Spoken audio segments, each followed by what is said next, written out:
ನಾನ್ ಕೇಳಕ್ ಬಯಸೋದು ಲಕ್ಷಾಂತರ ಕೋಟಿ ಸಾಲ ಮಾಡ್ತಾ ಇದ್ದೀವಿ ಪ್ರತಿ ಬಜೆಟ್ ನಲ್ಲಿ 69 ವಿವಿಧ ಅಗತ್ಯ ವಸ್ತುಗಳ ಬೆಲೆ ಏರಿಕೆ ಮಾಡಿದ್ದೀರಿ. ಇವತ್ತು ಒಂದು ಸ್ಟೇಟ್ಮೆಂಟ್ ಕೊಟ್ಟಿದ್ದೀರಿ, ಅಬ್ಕಾರಿ ಸಣ್ಣದು ಶುಲ್ಕ 50% ಹೆಚ್ಚಳ ಜುಲೈ 1ರಿಂದ ಜಾರಿ. ಈ ಎಲ್ಲ ಹಣ ಎಲ್ಲಿಗೆ ಹೋಗ್ತಾ ಇದೆ? ನೀವು ಗುತ್ತಿಗೆದಾರರ ಬಿಲ್ ಕೊಡ್ತಾ ಇಲ್ಲ, 2 ವರ್ಷ ಆಯ್ತು. ಅವರಿಗೂ ನರಕ ತೋರಿಸ್ತಾ ಇದ್ದೀರಿ. ಸ್ಟಾಂಪ್ ಡ್ಯೂಟಿಯಿಂದ ಹಿಡಿದು RTC ವರೆಗೂ ಬೆಲೆ ಏರಿಕೆ ಮಾಡಿದ್ದೀರಿ. ಸ್ಮಾರ್ಟ್ ರೇಟ್ ಮೀಟರ್ ಇಂದ ಹಿಡಿದು ಟ್ರಾನ್ಸ್ಫಾರ್ಮರ್ ವರೆಗೆ ಎಲ್ಲಾ ದರವನ್ನು ಏರಿಸಿದ್ದೀರಿ. ಎಲ್ಲಿಗೆ ಹೋಗ್ತಾ ಇದೆ ಹಣ?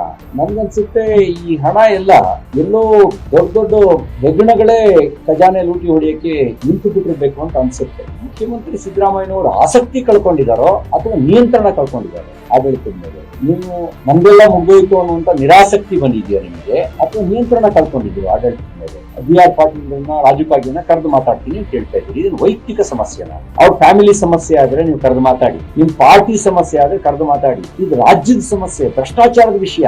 ಬಡವರಿಗೆ ಮನೆ ಕೊಡೋದ್ರೊಳಗಡೆ ನಡೆಸಿರೋ ಭ್ರಷ್ಟಾಚಾರ ಏನ್ ಕರೆದು ಮಾತಾಡ್ತೀರಿ ನೀವು? ಭ್ರಷ್ಟಾಚಾರ ಮುಚ್ಚಾಕೊಳ್ಳೋದಕ್ಕೆ ಅವರಿಗೆ ಬಾಯಿ ಮುಚ್ಕೊಳ್ಳಿ ಅಂತ ಹೇಳ್ತೀರಾ? ಅಥವಾ ನಿಮ್ ಬದ್ಧತೆ ಏನು? ಬಡವರಿಗೆ ಮನೆ ಕೊಡೋದ್ರೊಳಗಡೆ, ಲಂಚ ತಗೊಳ್ಳೋದ್ರೊಳಗಡೆ ನಿಮ್ಗೂ ಸಹಮತ ಇದೆಯಾ? ಸಹಮತ ಇಲ್ಲದೆ ಇದ್ರೆ ನೀವ್ ಹೇಗೆ ಕರೆದು ಮಾತಾಡ್ತೀನಿ ಅಂತ ಹೇಳ್ತೀರಿ? ಭ್ರಷ್ಟಾಚಾರ ಏನು ನಿಮ್ಮಿಬ್ಬರು ಖಾಸಗಿ ವಿಷಯನಾ? ಇದು ರಾಜ್ಯದ ಸಮಸ್ಯೆ ಇದೆ. ಹಾಗಾಗಿ ಕರೆದು ಮಾತಾಡೋದಲ್ಲ, ವಸತಿ ಸಚಿವರು ರಾಜೀನಾಮೆ ತಗೋಬೇಕು, ಇಲ್ಲ ವಜಾ ಮಾಡಬೇಕು. ಇಲ್ಲದೆ ಇದ್ರೆ ನೀವು ಕೂಡ ಭ್ರಷ್ಟಾಚಾರರ ಪಾತ್ರಧಾರಿ ಮತ್ತು ಸೂತ್ರಧಾರಿ ಎಲ್ಲ ನೀವೇ ಆಗಿದ್ದೀರಿ ಅನ್ನುವಂತ ಅನುಮಾನ ರಾಜ್ಯದ ಜನರಿಗೆ ಬರುತ್ತೆ. ಹಾಗಾಗಿ ಮಾತಾಡೋದನ್ನ ಬಿಡಿ, ಭ್ರಷ್ಟಾಚಾರಿಗಳನ್ನ ವಜಾ ಮಾಡಿ.